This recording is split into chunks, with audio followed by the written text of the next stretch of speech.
Hey Santina, how are you? I'm doing well. How are you? Good. So it looks like we have Joe Denver. We need to kind of talk about, we're interested in offering a plea agreement, plea bargain, and want to know your thoughts. Yes, so my client is definitely interested in some sort of plea agreement that we can get situated out today. Okay. Okay. So let's see. I know that he was indicted on 5 counts, murder, larceny, burglary, unlawful possession of a controlled substance, cocaine, and the use of a firearm during the commission of a felony. So did you have a preference on which crime you wanted to start with first, or? No, we don't really have a preference. We can just start from the top or however. Why don't we go to least offensive? Okay. I think that'll give us some groundwork once we get further up the chain of seriousness. Yes. We can start with possession. Okay. So for conviction of that, how much did he have? It seems like he ingested all of what he had. Yes, so that is going to be, if we do go to trial, that's our defense. My client wasn't actually in possession of cocaine. He had already ingested the cocaine and he was under the influence of said cocaine. But as far as actual possession, it's unclear, and it seems that he didn't actually bring any outside the home with him. Okay. I know he didn't have any on his person, but I do believe ingestion is also possession, especially with the amount that he had in his system, which caused him to overdose, although not lethal. Okay. And then the potency of the cocaine. Okay, yes. So I believe that although it did cause him to overdose, I think that it wasn't necessarily more than a one-time use, just because of the specific substance that was found in Mr. Thomas's house. And your client has previously used cocaine, correct? Yes, that's why we also would rather have some sort of rehabilitation as far as the possession of cocaine, because this is a problem that he recognizes, and it has been, he has reduced his use and has kind of been on a good track, and then just under the extreme stress that he's been under lately is what caused him to sort of relapse. So that's why I think that I would really like to get, as far as that charge, some sort of rehabilitative agreement. We can certainly, ultimately, I guess I should preface this next statement with that. Ultimately, we do see him doing some jail time. So we can certainly include some drug treatment while he's in the facility. Definitely. We can definitely include that and provide that for him. And I guess just to start talking, since obviously part of the deal he most likely will do sometime. Right. As far as for the possession charge, what is the prosecution thinking? We were thinking 3 years. Okay. I think that, so since we are kind of starting small, do we want to kind of do tentative agreements as we move up the line? Okay. Yeah, that's fine. We can definitely do that, because I know adjustments will probably need to be made. Okay. Yeah, so for the possession charge, depending on how everything else breaks down, we can start with the 3 years.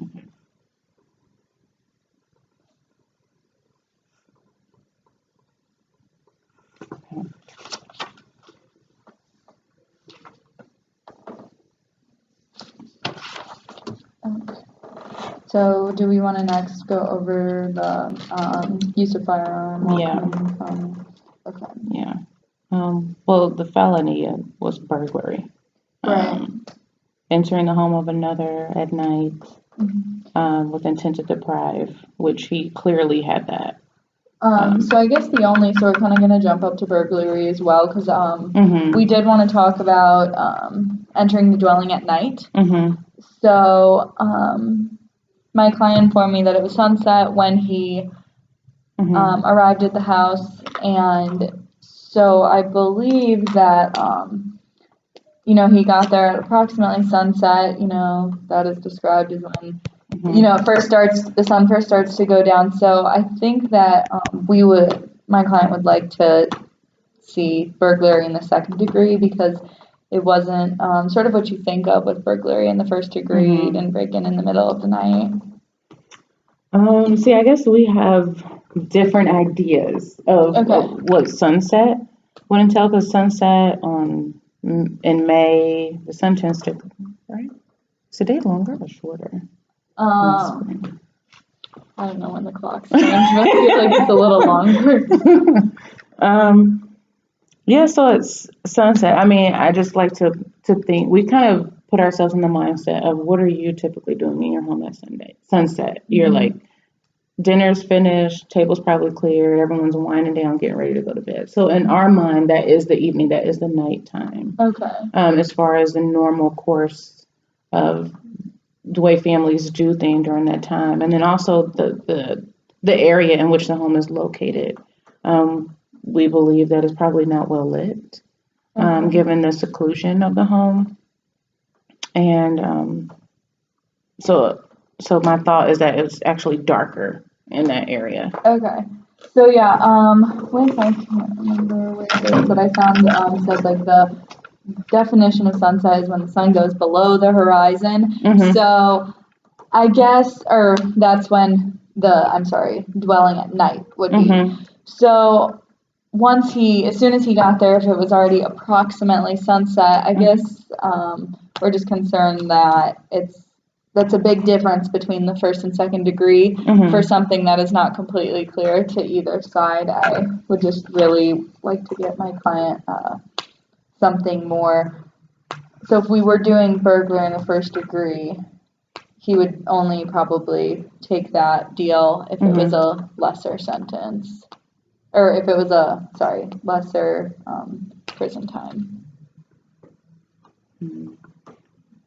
So then what do you think about burglary with the deadly weapon? I mean, because he did shoot Dr. Thomas and I mean, he used that to deprive him.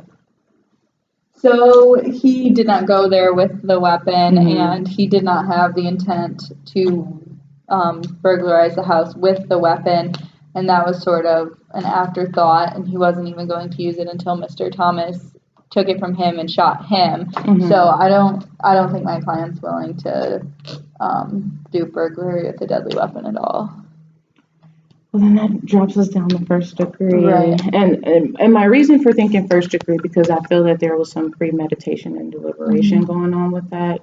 He fired the single shot, and I understand your client may have felt threatened at this point, because Dr. Thomas had taken the gun from him, which we understand was the facts of how everything played out, and he had shot your client. Right. So we understand there may have been some fear and some self-defense in some respects, but it was those 3 shots after that finally took Dr. Thomas' life that kind of that brings in that premeditation deliberation for us.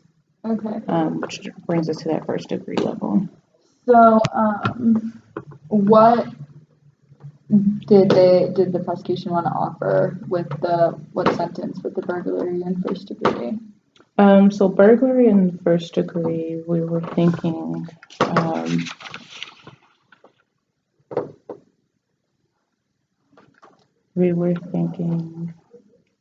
15 years.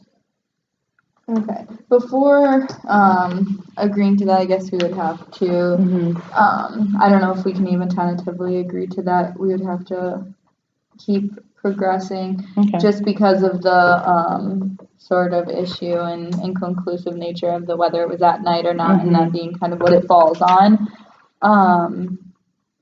Because since that was sort of an afterthought, he did go there it's not disputed that he went there, he did break into the home, and he was stealing the cocaine, but it is, it was an afterthought that he decided to steal the rifle. Nothing indicates that he was going to use it for any crimes, or besides, of course, like theft. Taking, yes, right, which is not on burglary, right? Larceny. But yeah, so he wasn't, for as far as violent crimes, he wasn't planning to use it at that, and as you indicated, he only did so after he was shot, and then Mr. Thomas stood up again and approached him in a threatening manner. So that's why I guess we're just not ready we to. certainly get that. So we're willing to take the burglary with the dead weapon off the table, if you can agree to first degree burglary in the first degree. Because like I said, those 3 after shots. Right. He had then secured his safety once he knocked Dr. Thomas out, hit him with the butt of the gun. Then he shot him once. And we're willing to say that was he was still in a self-defense mode. But then the long pause and then the 3 additional shots is the problem for us. The only thing is, I think that we're going to do this discussion when we get to the first offense, whether it's murder or manslaughter, is when we'll start talking about the 3 shots. And I'm just, I'm not sure if that fact will determine whether this is the first or the second degree burglary or the length of prison time. So I guess maybe we can revisit. That's fine. Okay. Yeah. So I think that as far as using the firearm while committing the felony, of course that's going to be, I don't think that the prosecution is going to let any of the manslaughter or murder go, so there's going to be a felony charge. Absolutely. So I think that that's something that my client kind of understands. He's going to have to concede on that charge. But as far as length for that charge, what was the prosecution thinking? 5 years. Okay. I think that can be another tentative agreement.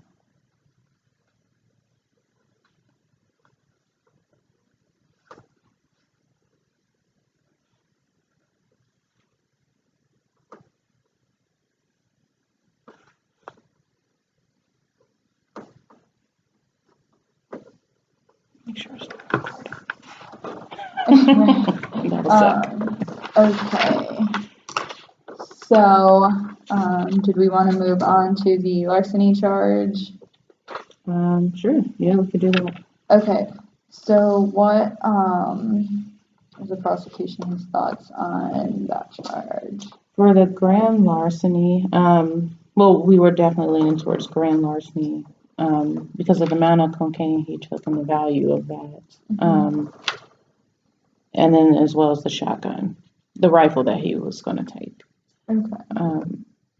And we know that and it being a deer rifle, we know that is valued at over $500, the 2 combined. So we were looking at, we didn't necessarily want to max him out on this crime, and so we were willing to give some wiggle room based on what we get on murder and burglary. Okay. So. Do you have any facts that indicate the price of his rifle?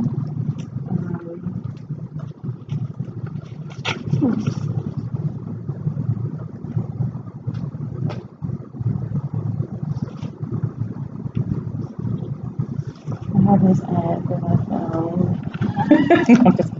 But no, I don't know. I probably should. Just because I know the street value of that pure cocaine has to be up there. Okay. By my estimation. I'm not sure. Right.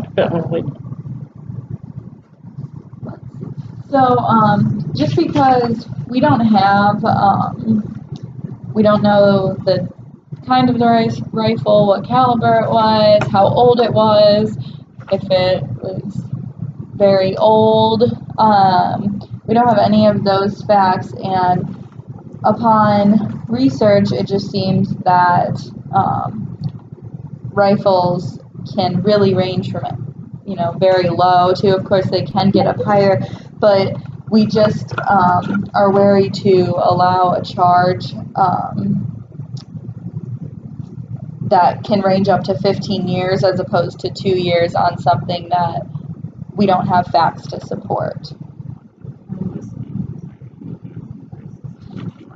So I did pull prices, and there is 9 pages of rifles here, and of the 9 pages there are only 2 that are over $500. Most of them are in the 200s, some in the 300s, so it's just it would be hard to say how much it is because we don't know what kind of rifle it was, and if the prosecution is unsure either. I just don't think that we can agree to grand larceny if we don't have facts to support that it was worth more than $500. Well, I'm doing some research here, and all of the deer rifles that I see are all in the thousands. Every last one.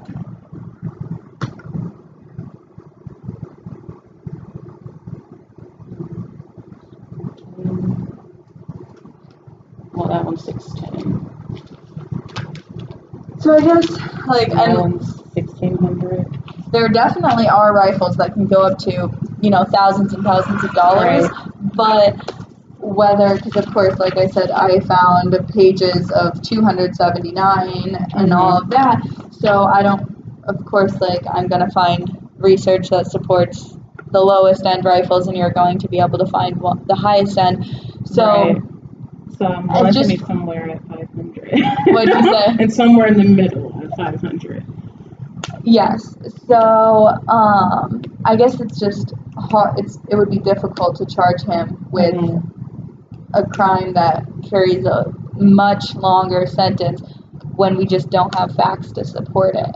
I feel, even though we haven't done the research on the exact value of it, the fact that Dr. Thomas, he knew that this was of value, of importance, it was secure in a way that signified not only that you wanted to keep people safe, because of course guns are dangerous, but because this was something that he found value and worth in. And then it's his favorite deer rifle, and then Dr. Thomas doesn't necessarily strike me as someone who goes cheap on certain things. And a lot of certainly if he's securing a large amounts of cocaine. Right. And we understand that, but a lot of it seems that the value, just from the facts, seem to be a sentimental value, and we're just really not comfortable with, for a criminal charge. Now, if this was he stole it and we're doing a civil suit to get the money back because the gun was broken or something, then okay, we're going to take into consideration how much sentimental value and that it was his favorite rifle. But just that the specific numbers really matter here, I feel like in order to have my client agree to the grand larceny charge, we would just really need facts that show it's this caliber and this brand and all of that. So, but we can move on from this and come back to it if we want. Okay.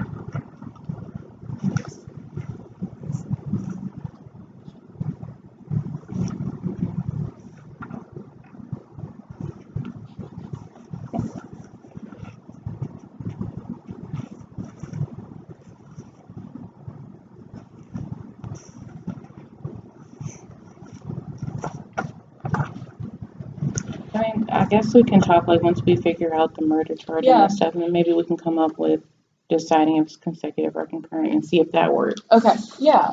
What's coming up with the deal. Okay. So, what is the prosecution's proposal as far as the murder or manslaughter? Excuse me. We're definitely going murder. Okay. Murder in the first degree, just for the same reasons that I was telling you about in the burglary. When we were talking about burglary, that long pause. It seems like he definitely thought about what he was going to do. That he was going to end Dr. Thomas's life at that point, because the one warning shot would have been enough to secure his own safety at that point. And so there seems like he went back and forth in his mind about what he was going to do, if he was going to fire more shots. He even took an additional step and moved in closer to fire their last 3 shots. And so for us, that's without a doubt premeditation and deliberation. So I think that my client is strongly insisting that, he thought that Dr. Thomas was out of town. He did not expect to see him there. Of course, he didn't expect this to go this way at all. And then once Dr. Thomas did see him, had already shot him, and then charged him again, not only in a threatening manner, but actually threatening him, in addition to my client being under the influence of drugs. I just don't know if it reaches the level of premeditation, but I think that given the rest of the facts and knowing that there were the 2 extra shots, we can, the 3 extra shots, then we would be able to possibly agree to murder in the 2nd degree. But as far as the premeditation deliberation, I just don't think that my client rose to that level. I have to disagree, counselor. I mean, I get once Joe was shot and then he hit Dr. Thomas with the butt of the gun. At that point, your client could have left the premises. At that point, he could have dropped the rifle. He could have left. And his being under the influence of cocaine was of no one's doing but his own. So we can't really give him deference for something that he did to himself, that limited his ability to think through the situation. And once Dr. Thomas was threatening him, words, those are words. At this point, your client has the power in the situation because he has the rifle. And I think that it was still,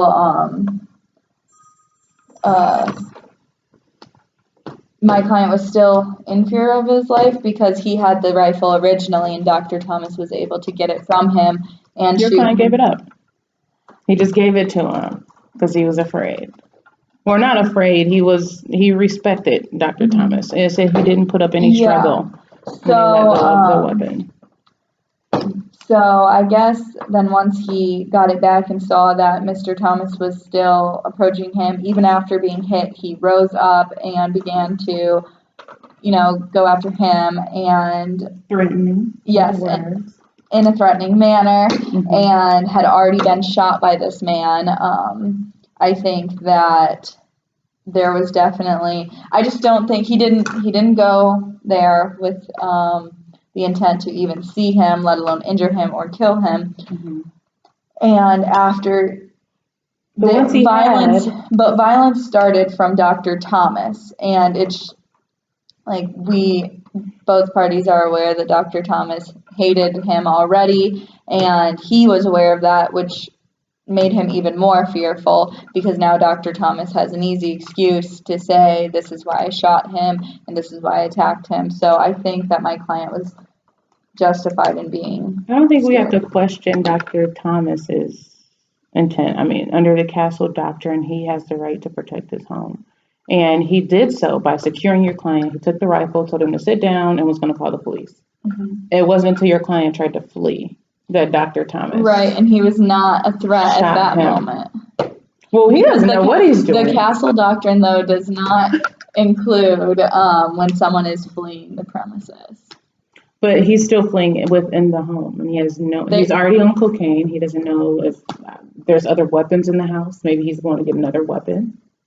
We have no idea because your client killed the only other witness. So we have no other way to determine if Dr. Thomas was in fear of his own life at that point still.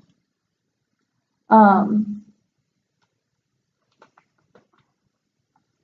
think that I'm not sure that he was necessarily fleeing in because he had already exited through the window and then began to flee. So it seems very unlikely that he went back in through the window and then started running. I don't have those things.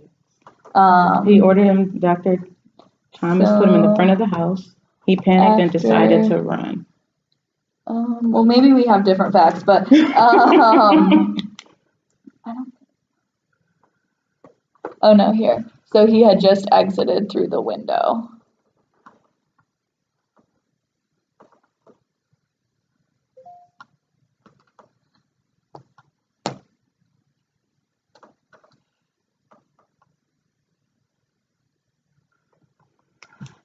I mean, I get that part, but I think we have to look at it in a segmented portion. If it had stopped with a singular shot, there's no doubt I would have no reason not to give him second degree if Dr. Thomas had simply bled out. But it's that piece after that first shot where your client took the time to meander in his mind whether it was worth it to end this man. I don't think he was meandering much in his mind with being. So then fire 3 more shots on a man who's already down. He was overdosed on cocaine, so I don't think this was a conscious thought process. And then not to mention the fact that Joe was the one who voluntarily surrendered to the police, and like we're here, of course, so he does want to cooperate, but and we appreciate that, we do. But at the end of the day, someone's dead. And the first shot, Dr. Thomas didn't even fall to the ground, so if he was still, charging towards him. Dr. Thomas fell to the ground. After? The first shot. Okay. I got that wrong. On page 54. Okay. Yeah. But he had already fallen to the ground before and then rose back up, so, and adrenaline is a crazy thing, so I just don't think that my client had the intent when this situation all began to murder, so I just don't think that there was the premeditation, and he does feel very strongly that he was in fear. In fear enough to shoot him 3 more times with a rifle. At that point, Dr. Thomas is down. And I believe we take this to trial, the jury will likely see it our way because your client was already in this man's home. And he has a right to protect his possessions and his family and his dwelling. So a scuffle back and forth, that seems pretty normal or average when you find an intruder in your home. The fact that he knew him, I don't think made any difference in the way that he reacted, except by maybe not shooting him on the outset and giving him the opportunity to sit down and wait for the police. So I actually think Dr. Thomas may have given him some deference for that in his relationship to his daughter. But right now we have a man who's dead with 4 rifle shots in him in his home, which well they were in the front of the home. Yeah, because he told him to go towards the front. So I'm assuming that means through the yard because he had already exited the home. Well, I'm not sure, but it's those last 3 shots for us that really drives home that murder in the first degree. And like I said, we can work on the grand larceny if we can get the murder in the first degree, and we can maybe have some concurrent sentences running. I know my client isn't going to agree. I just want to be completely candid. He's not going to be able to agree to any concurrent sentencing. So running at the same time? Right. So he would rather have 15 and then 20 and run them consecutively? Well, yes. That's why we are... That seems a little backwards. I know. Because why would you not want all your sentences to run at once? Yeah, that makes no sense.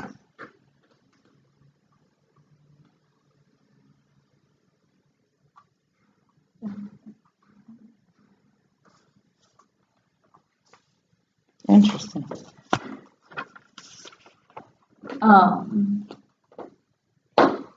And I guess something else that was brought to my attention when I was brought onto this case is just the fact that my client was indicted 2 years ago and still hasn't had an opportunity to go to trial.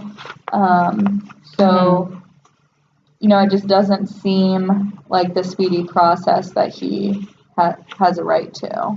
You know as well as I do, Counselor, that sometimes this stuff takes time. There's nothing we can do when there's a bunch of stuff on the docket and we're kind of running at the discretion of the court on who gets to go first. Right. And plead their case. I mean, we certainly understand that he wants to get things started so he can move on with his life. I mean, we do get that. And which is why we've agreed to kind of work out a plea because we don't want him sitting and wait. Yeah, and he definitely appreciates that. I think that the main problem is just that it was 2 years without anything going on. And of course, dockets are full, but scheduling preference must be given to criminal proceedings as far as practicable. So, as far as practicable, and if we don't have the space or the courtroom to run his trial, then so we're willing to give him 2 years time served on maybe one of the charges, and we can do that because we definitely don't want him to then have to start his time now when we're in a plea. That's something that we would be willing to agree to. Okay.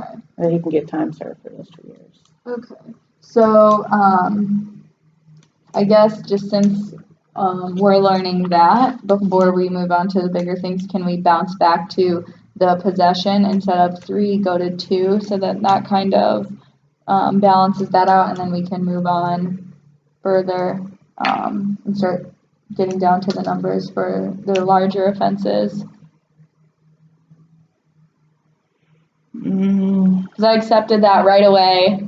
I didn't even bother with you, but if we can do 2 years time served for the cocaine, which my client has a drug problem and should be rehabilitated for that, and then we can do that. Okay.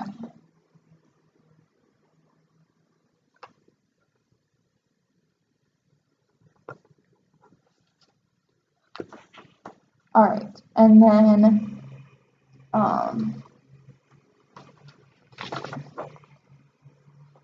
would your client be willing to agree to plead no contest to the grand larceny? Give me 1 moment.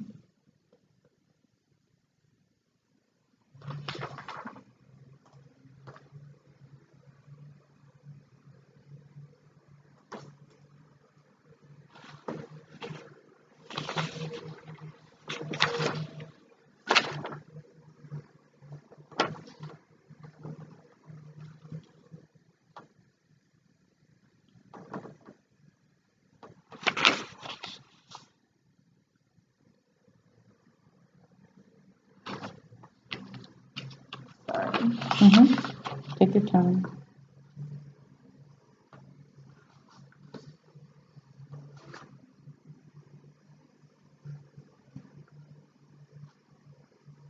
Okay, so then how many years would you offer if you did that for the grand larceny? So for the grand larceny, we would be willing to offer 10. Okay, I know that he won't be able to do that if we stick with the murder in the first degree. Yeah, we're not willing to budge on that one. I just don't know if this is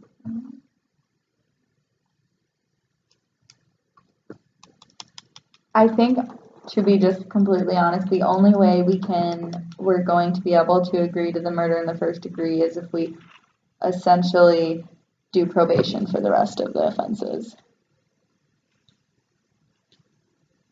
We definitely can't do that for the burglary.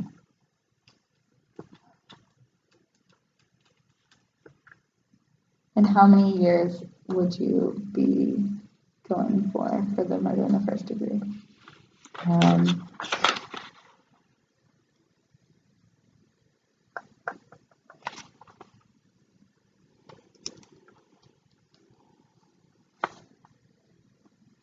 12. We don't think that your client is a total lost cause. This is his first. Yeah, it's his first offense. It's pretty egregious. Right. So that's why we can't let him walk away. We wish we could have done some preventative measures prior to all this happening. Mhm. But unfortunately, that's the name of the game. Mhm. So we definitely don't. You know the politics of all of this, Right. but we also don't think he's a complete lost cause, and so we don't want him to spend his entire life in prison. I just think that if we agree to the murder in the first degree, we're going to, on larceny and burglary, need to,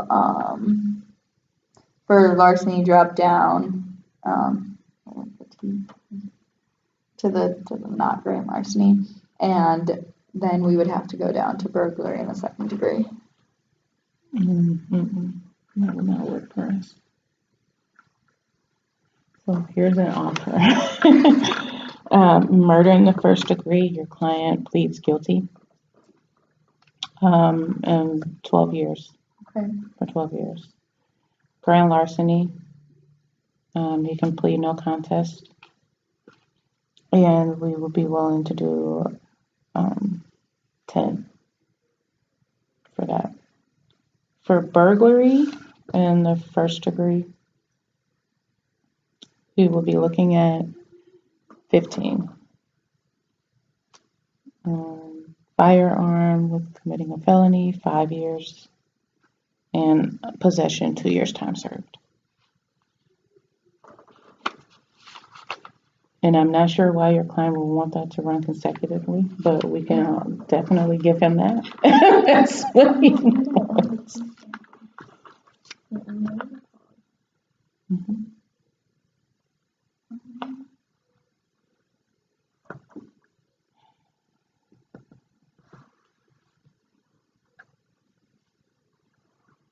My client believes that any imposition of concurrent sentences would decrease the likelihood of an early parole.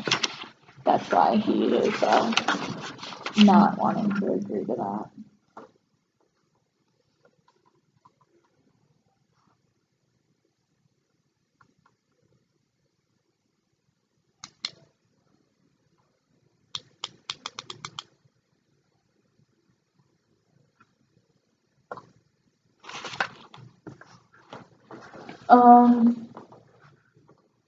Okay, so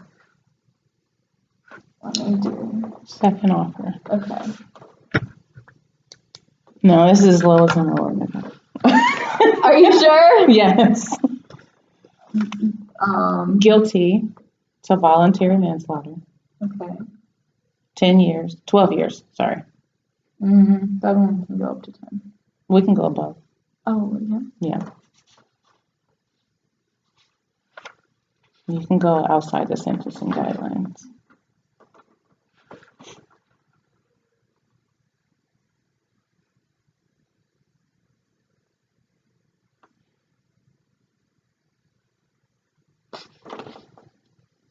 We can agree to more legally. As far as class goes, it doesn't affect points. No, at least not on my end.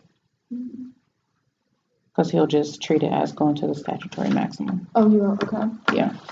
Okay, so as far as points, it would count as 10. Yeah. Okay. All right, so guilty to voluntary manslaughter, 10 years. 12. Oh, sorry, yeah. And then grand larceny for 12 years.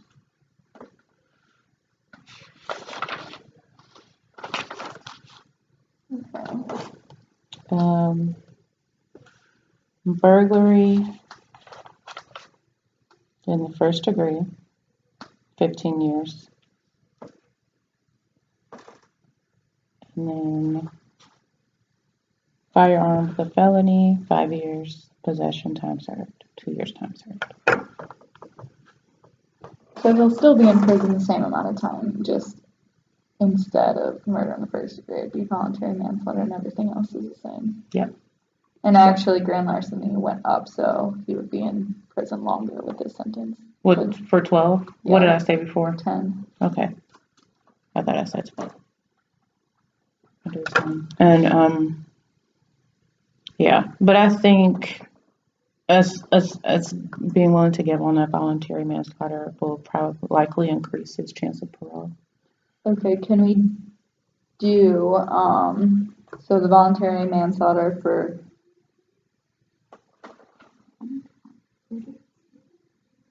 that for points,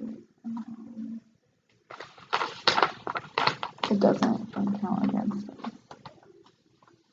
It's on 55.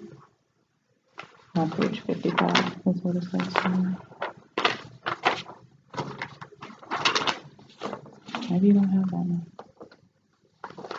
Oh, yeah, I don't. 59, 57, 58, 57.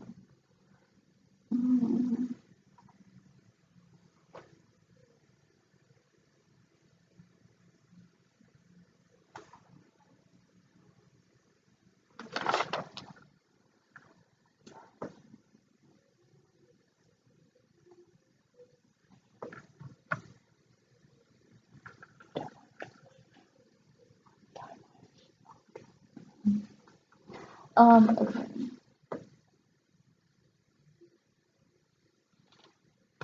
Okay, so what if we did, so you just proposed voluntary manslaughter at 12 years, grand larceny at 10, burglary first degree at 15, then 5, and then 2 with time served. Yep. So what if we did voluntary manslaughter for 10 years, which technically that's, since that's usually the max anyway, we will agree to the grand larceny for 10 years, which we're still not even sure everything was worth over 500, so we feel like we're really coming up on that. And then burglary in the first degree for 12 years, the firearm, and then the next two are fine. So I just essentially changed from 12 to 10 for voluntary manslaughter, and then from 15 to 12 for the burglary. My boss will not go lower than 12 for voluntary manslaughter. Okay, so then can we go to 10 for burglary in the first degree? We can do 14. Okay, can we do 14, then 1 for use of firearm while committing a felony? From 5 to 1? Well, you went from 15 to 14, so. That's only 1 year reduction. Yeah, no, this is a high profile case, so we can't really.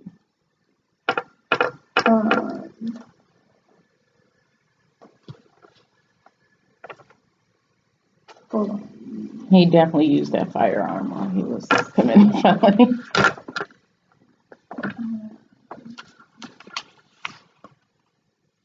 I don't know. I think we're setting your client up nicely for parole. Okay, so. Or early release of some sort by giving him voluntary manslaughter. So voluntary manslaughter for, I think it's not 12. Because it's public appeal. Okay, we have to. You know how the media runs it. Like you see the charge, but then people are like, how much time did he get? So that's kind of where we are with it. I guess it's just hard to hear that because my client isn't really concerned with the media because he and you mentioned the politics, and as we know, that's true. This is someone who, this is his first ever criminal violation, and of course, like you said, it went terribly wrong, but those 2 years are a huge difference. And I think if we could do the 10 years for voluntary manslaughter, we can agree to everything else. So if I do 10 for voluntary manslaughter, you're willing to do 10 for grand larceny, 15 for burglary in first degree, and then firearm 5 years, possession 2 years, time served.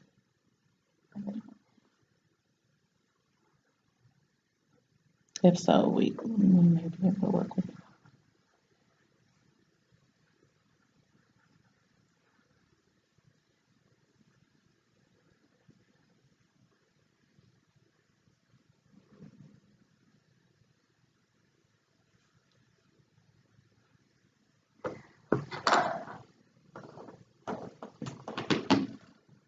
maybe. Upon math. I think that, okay, so I know that there's like a little bit of debate between with the burglary and then the grand larceny, especially the grand larceny. So I think we can agree to the 15 years and then burglary in the first degree, even though it was sunset. Still night. But for the grand larceny, which is a huge one for us because that's just like, this is a criminal conviction without any facts attached about the dollar number. So I think for 10 years on that, like that, if we could get that just a little bit lower, everything else we can agree on without changing anything else. Just, I wouldn't feel like I would be doing my client justice. So what's your proposal? If we could do 7 years for that. Do you have a counter offer? Yeah, 10. Okay, how about, I'll go up without you. I'll argue against myself. Okay. How about 8? Split the difference and go 9. We didn't split the difference because I already came up without you doing it. Well, now you're at 8 and I'm at 10 still. Just for the sake of reaching an agreement, I went to 8, but let's. Can we do 8.5? Is that a thing? Oh no. You probably could have, because most sentencing terms are in months. Okay. So, all right. Well, that sounds confusing. Let's just do 8. Yeah, we can do 8.5. 8.5. Yeah. Okay.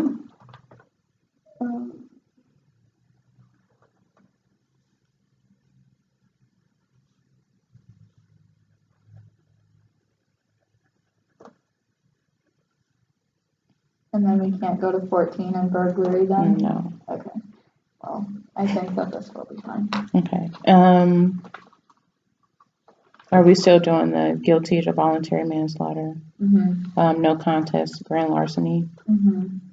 Burglary in the first degree? Logic, plan, and plea? No contest. Okay.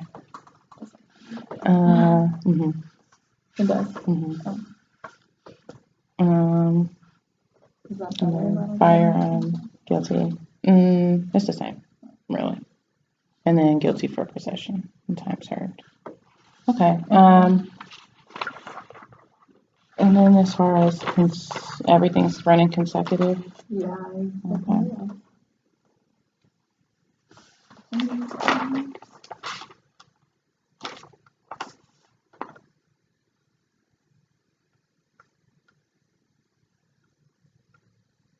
Yeah, consecutive. Okay. And then possibility of parole after he at least serves the 10 for voluntary manslaughter. Okay.